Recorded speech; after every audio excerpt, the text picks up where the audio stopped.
We were really keen to get you on today because as someone who has experienced jumping the gap from the Championship to the Premier League, it's going to be really fascinating to see how you dealt with that and how teams nowadays can cope with that, because they're obviously struggling quite a bit right now. But of course, you are part of one of the most iconic title-winning teams the Championship has ever seen, the Bournemouth team of 2014-15. And it was one hell of a side that you had there, wasn't it? Listen, we played in that TST tournament during the summer, and a good number of us got back and played in it, and we was reminiscing, and every time we do get together, we speak about not only just how good the whole changing room was. You talk about the team, me, Steve Cook, Tommy Elphick, Simon Francis, Mark Pugh, Matt Ritchie, Harry Arter, Andrew Sermon, Brett Pittman, Callum Wilson. But then you look at the players that were in the squad and on the bench. Adam Smith, he's now definitely the record holder for the Premier League appearance, most Premier League appearances for Bournemouth, but he's high on the list about how many appearances he's made.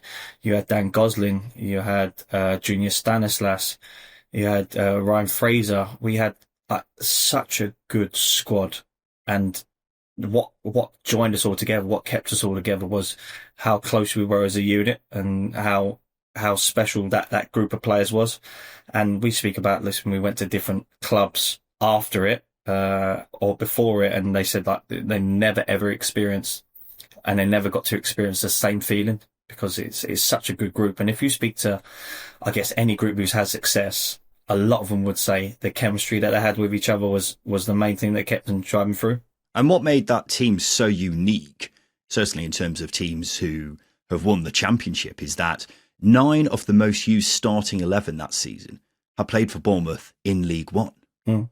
So how did you manage to get promoted and then get promoted again with the same team? I know you've spoken about the camaraderie in the group, but that is still a ridiculous achievement. It was. I think it was down to hard work. I'm not going to lie.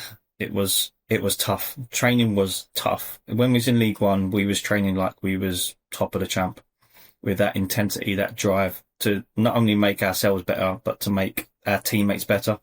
So just for instance, I was up against Matt Ritchie near enough every single day. So we're trying to make each other better. He's trying to beat me. I'm trying to beat him.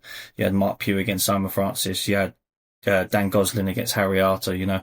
We had Steve Cook against Callum Wilson. We was up against each other, and we was driving each other, pushing each other to try and be the best that we could be, with the goal to get into the champ first and foremost, then to be a part of the Championship and probably stay in there for a few years. But we got to the middle of our first season in the champ, and we had a meeting with everyone, and we actually come up with it and said, there's no one really that we fear. There's no one really that we go up against. Yes, everyone says little old Bournemouth because of the name, the stadium and such, but we go man for man. We are up there, and we've got a great chance of getting promoted. So that ended the first season in the champ. Our mission, although we kept it between ourselves, was to get promoted, because we felt even in the first season we kind of slipped away towards the end of the season, but our goal was to get promoted. Of course, managed by Eddie Howe. What did he do to change your career?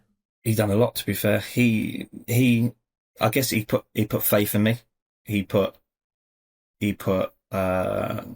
encouragement into me, and most of all, he drove me to be better. And the way, I'm sure he'll tell you, the way that he drove me to be better was signing 7 left backs at my career over my tenure at Bournemouth. That was my drive.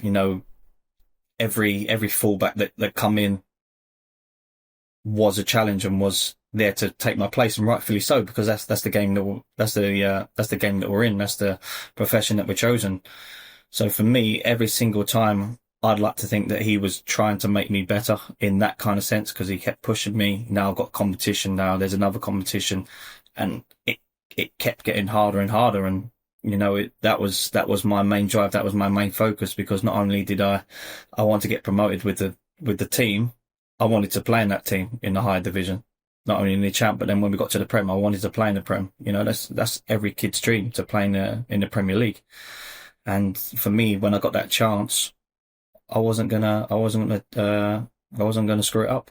You definitely didn't. Because when Bournemouth went up, you stayed up and established yourselves as a Premier League side for many years after that. So with that being said, what do you think is the secret to that? And kind of looking through the eyes of what Eddie Howe did, how did he adapt the side to making that big step up? Yeah, we we talk about meetings, and the first meeting of the season, we had a meeting, and it was basically it was split in half, and it was what's for us and what's against us, and we come up with a list of what's against us, what could be problems, and what advantages we have of going into the Premier League. So, number one was no one really knows how we play.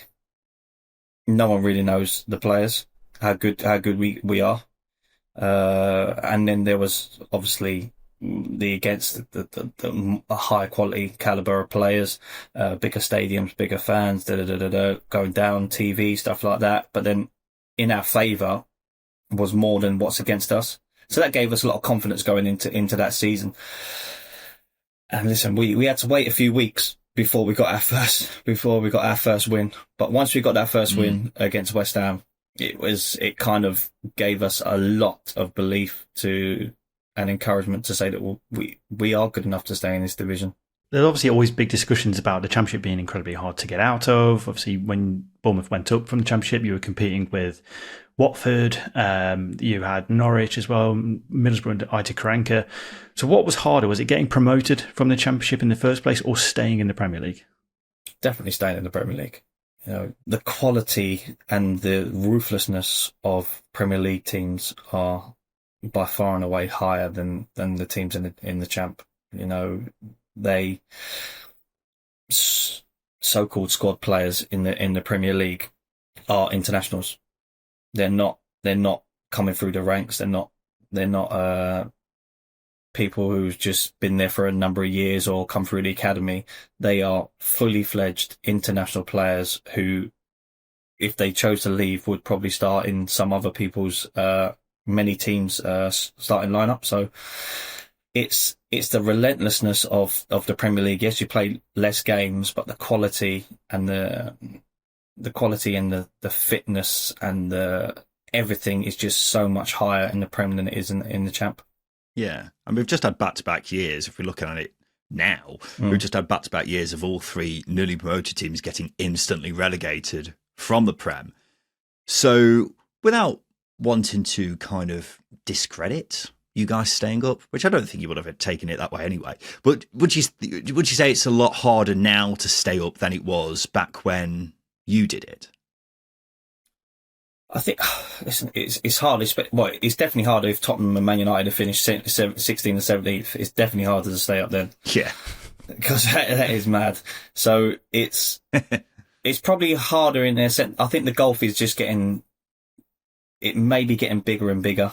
But I think the way that Ipswich have planned it, in terms of they got promoted and then they bought, actually not for this moment, but they get relegated, and when they go back up again, now they have a team of 24, 25-year-olds who have played in the Prem, understand what it's like, got that extra couple of years development underneath their belt, extra couple of years of playing.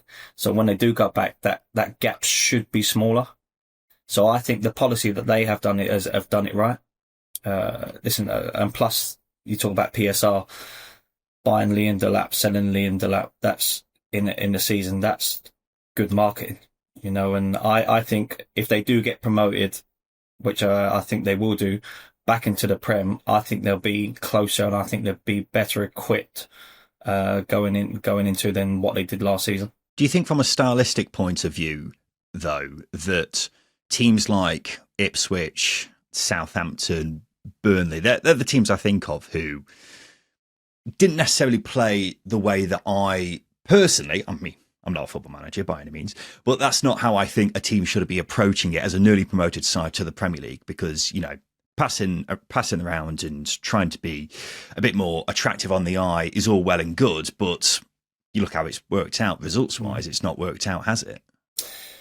No, it hasn't. I think every manager has their style, has their technique, and maybe I don't really know the managers too well, but if it got them into promoted from the Championship to the Premier League, just like Eddie Howe did when we went from the Championship to the Premier League, his first words was, "We're not changing the way that we're playing." So managers sticking to their guns, sticking to their beliefs is a big part, and I would say that's probably why they did it. Should they have changed? You could say yes, because they got relegated. But as I say, it's down to the manager and his beliefs and his philosophy. Do you think now the window has been missed for clubs to do what you did? You're going from League One to becoming an established Premier League side in a few years. Obviously, we've seen Ipswich go from League One to the Premier League in a couple of seasons, but obviously end up getting relegated. Do you think any clubs can repeat what Bournemouth did? I think two stand out. I think Birmingham stand out, and I think Wrexham stand out. Now, listen, finance plays a big part in it, but you look at their infrastructure that they have, not only the finances, but you look at the stadium, you look at the training ground. I know Wrexham are developing one of their stands to make it a bigger capacity, so I think there is a scope for clubs, but they need the foundations. Listen, a club like Bournemouth going from League One to the Prem probably has less scope, just because of I'm guessing finances, but you can never rule it out. You get one group of lads together, one group of players together, and something just clicks, something just gels, and you can add in a couple of fresh faces every now and again. There's no reason why it cannot be done. Yeah. Well, I mean, Ipswich very nearly did it. I say very nearly did it. They were still quite a far way off actually staying up, but they definitely have come the closest out of the last six teams to get promoted to the Premier League, haven't they? So how do you think the three teams who have just been promoted will do next season? Do you fear it will be more of the same, or do you think they may have a chance? And I suppose kind of a follow-on question from that is, if none of them stay up as well, then what do we do? Do we just give up? Yeah, I know what you mean. It's tough this season, just because, again, we'll talk about Tottenham, Man United. They're obviously going to be a lot stronger than they was last year, just because they can, and then it's all about the teams that are just in and around it, who maybe don't have the best transfer window or don't have the best start, and then they kind of fall into a rut. Then they're the teams that you look at and you got to think, right, we've got to try and beat them. So it's imperative that you get off to a good start in the Premier League and building momentum, because momentum is key. Because there will be times during the season where you go on a 5-game losing run, or you don't pick up any points, or might pick up 1 point. But the times where you can get on that little run, maybe 2-3 wins in a row, it accelerates and kicks you up that table. How much does recruitment play a part in that during the summer? Obviously, I think going on a losing run in Championship, the games come thick and fast. You can quickly turn it around, with Saturday, Tuesday, etc. So how much does recruitment play a role in the mentality of a team, in the summer going into the Premier League? Yeah, massive.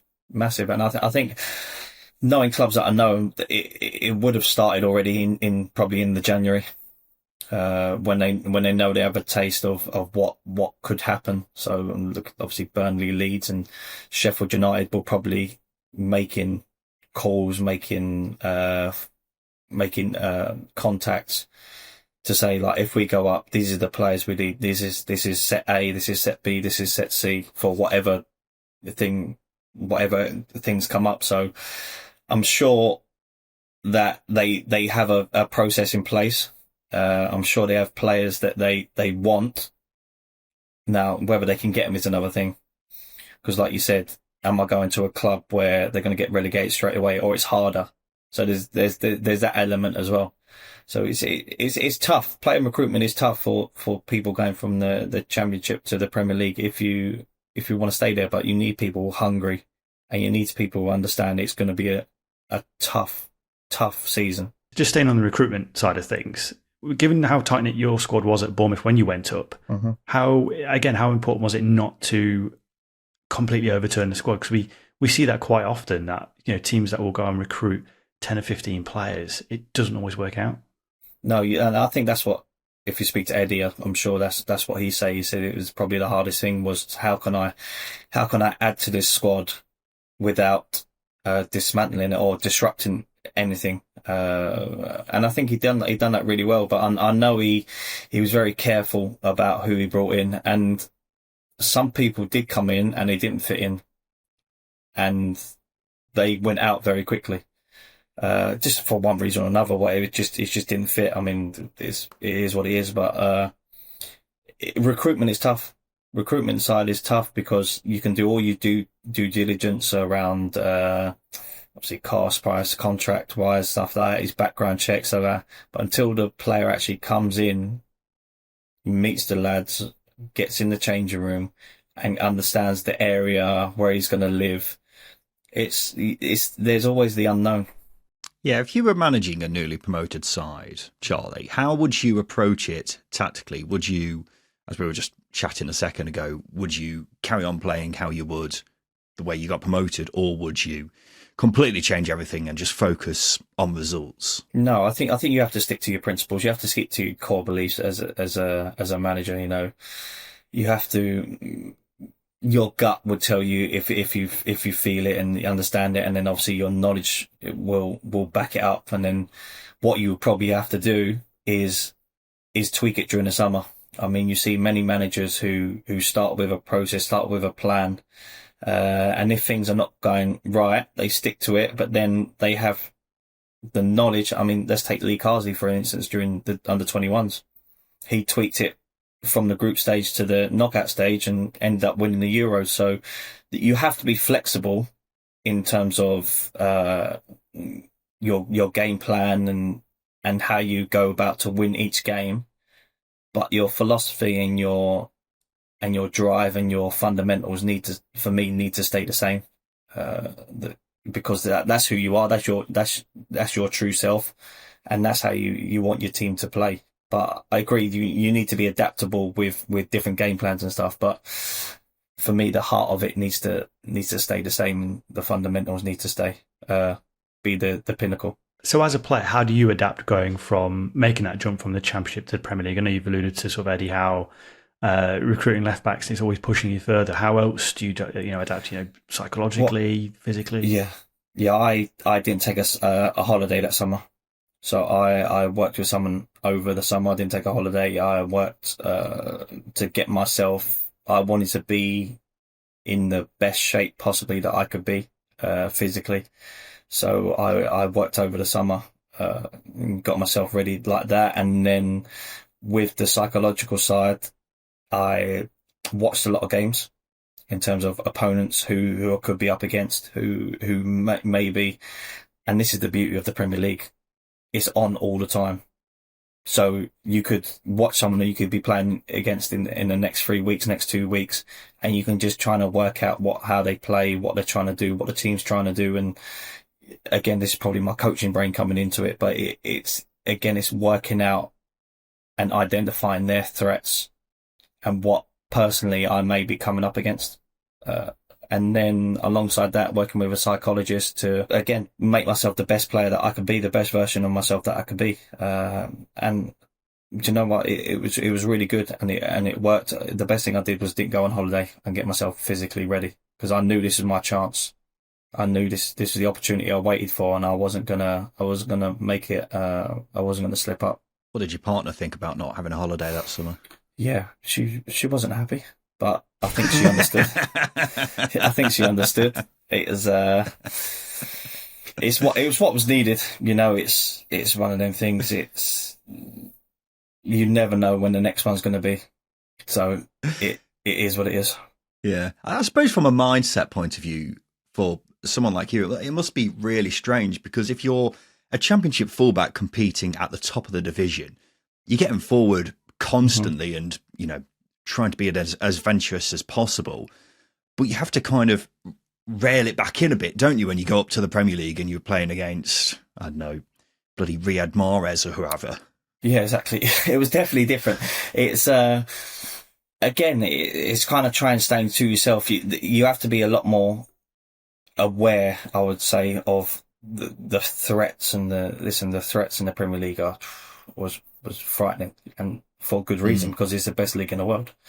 So it was being aware, and again, learning traits, learning patterns, getting that, but then obviously being true to myself as well. So if there's a chance for me to get forward, I'm getting forward, and I'm not holding back, and I'm flying, and we're trying to win a game of football. It's still the same concept, but probably the timing of it, when I go, when I don't go, it was more tactical, that kind of way. Well, obviously, you're now coaching in charge of Watford under 21s, as viewers can see, with the training top. What was the key motivator into moving into coaching? It's definitely something I thought about for a long while. I was always a student of the game. I always looked at formations, looked at traits, looked at patterns. I mean, fortunate growing up watching the era of the 90s. So it was like the Man United era, 4-4-2, balls out wide, crosses in the box, exciting going forward. Then you go on to the 2000s under Barcelona with Pep Guardiola, the tiki-taka, 4-3-3, like keeping the ball possession, then springing out, and then the brilliance of Messi. So I feel like I was in an era where I got to see the best of both worlds. So going from that, I think it's that kind of spurred me on, and I think it's always been in the back of my brain from then to become a coach, and then moving forward, working with different managers, kind of listening to them, understanding what they're thinking, understanding what the processes are for different managers. Listen, I played from League Two all the way up to the Premier League, so I've played under different types of managers. Both have their strengths and their weaknesses. So again, it's learning from them. Oh, what would I take from him? What wouldn't I take? Oh, didn't like that. Oh, I like that. So little things like that. But then obviously you look at Eddie Howe. Eddie Howe was a big part of my success as a player. So I take a lot for him, but then it's obviously putting your own stamp on it and being your own person. So that's where I got it from. And then I first started coaching. It was actually like a forfeit. I think I was injured one time, and it was during pre-season. I think there was 3 of us who was injured, and Eddie said, right, you're coaching this afternoon, you're coaching the lads this afternoon, come up with a session. And then the first time someone says that to you, you go, oh Jesus, right? Like, what do I need? How many cones do I need? What, like, and because you don't really think about that as a player, you turn up and you go, oh right, here we go, it's there. But then as a coach, you've got to think about area sizes. Is it intense? Is it extensive? How much have the players done? What day are we on? How many? Like, so there's so much more to think about. But it was really good, So that was my first insight. And then I really loved it. And then from then I was hooked. And then it just started from there, really. I took all my licenses, carried on playing until, I think it was 2021. And then I was fortunate enough that Jimmy Gilligan and Rich Johnson took over at Watford's Academy. I was doing my A license at the time, and they asked if I wanted to come in. And that's where it started, really. Yeah, you sort of alluded to the transition there, going from player to coach. When exactly did it start as a player? When did you start thinking about it? Was it that training session you took, or was it some time after? When I first knew that I wanted to coach was when I took my A license. It was during COVID. I was injured at the time. Done my knee injury, so I was out for 14 months, and that's when the bug really started to get, and I started to learn. I started to watch people. I started to really try to understand what being a good coach is, and then ever since then I started to get more and more into it. So then I went to Shrewsbury, but again still taking my A license. Went to Portsmouth, taking my A license, and I was fortunate enough that when I wasn't playing, I was on the sideline with the Cowleys, and it kind of got that. Now I was on that in-game kind of analysis, in-game, like speaking to the lads, speaking to the players, like that kind of in-game stuff. So again, that was really good learning for me. And then when I moved to Colchester, which was the final club for me, that's when I started to coach at Watford. So it was kind of both like playing and coaching at the same time. So when we finished playing, training, I'd go to Watford and I'll coach. And then on my days off, I would go there and coach as well. So that was the kind of my transition. And then I was fortunate enough to be offered a role. And then that's when my playing stopped and my coaching really took off. It seems to be going well if you're in charge of Watford under 21s. But what's your ambitions in the long term, Charlie? Management, maybe? If you're managing the under 21s. No, it's definitely is management is my long term thing. I've been doing this now for 4 years. You know, I feel I've had a really good education, really good in being a coach and being a manager. You know, working with good academy set up, but also working with the first team as well. I was very fortunate under Tom Cleverley to be part of match days as well. So I feel like I've given myself the best opportunity to get into a first team role, and then my long term goal is to become a manager one day. Yeah, and I've had a little Google of your name before we started chatting today, and you were linked with a couple of EFL jobs this past season. So if that opportunity were to come around this coming season, would it be something that you're interested in? Yeah, definitely. You know, I wouldn't rule anything out. It'll be foolish of me not to. You know, it's something that I wanted to do. It's something that I feel I'm ready to do. It's something that I'm ready to have a conversation about whatever comes up, and you know, I'm fully ready to take a job whenever it comes. Do you still get the same buzz? I know it's different being a player to a coach, to a manager, but you know, is it obviously the fire's still there because you're still involved in football? A lot of people can just drop out, but do you still get the same feeling, albeit not being able to control the outcome? I think you probably get, when it goes well, I think you get a better feeling because it's something that you've created, it's something that you've driven, it's something that you've hopefully inspired a team to do. But listen, there's nothing that compares to playing.